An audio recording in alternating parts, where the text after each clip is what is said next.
नमस्कार, मैं हूँ शालिनी और आप देख रहे हैं BBN भव्य भारत न्यूज। चलिए शुरू करते हैं आज की मुख्य खबरें।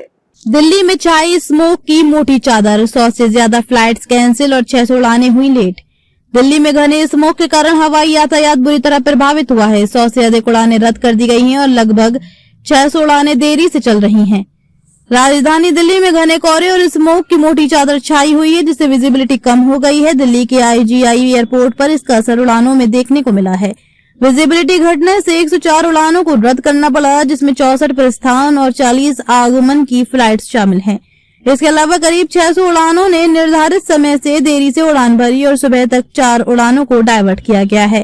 कोहरे से सुबह के घंटों में उड़ानों पर सबसे ज्यादा असर पड़ा है।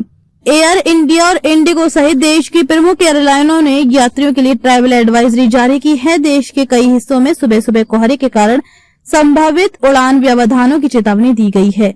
एयरलाइंस ने कहा कि विजिबिलिटी कम होने की समस्या फ्लाइट संचालन को प्रभावित कर सकती है। देरी या शेड्यूल में बदलाव संभव है, इसलिए घर से निकलने से पहले अपनी एयरलाइन से संपर्क करें।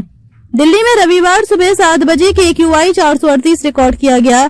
इसके अलावा कई इलाकों में AQI 400 के पार दर्ज किया गया है। अक्षरधाम इलाके में AQI 438 था, जिसे गंभीर कैटेगरी में रखा गया है।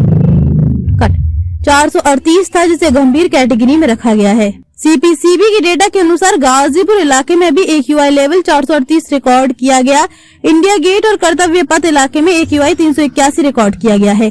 वहीं आनंद विहार इलाके में प्रदूषण का लेवल गंभीर हो गया, जहां AQI फिर से 440 था। तो अभी तक के लिए इतना ही। मैं शालिनी आपसे विदा लेती हूँ। अगली खबर में फिर मुलाकात होगी एक और खास खबर के साथ। तब तक के लिए बने रहिए BBN भव्य भारत न्यूज के साथ। नमस्कार।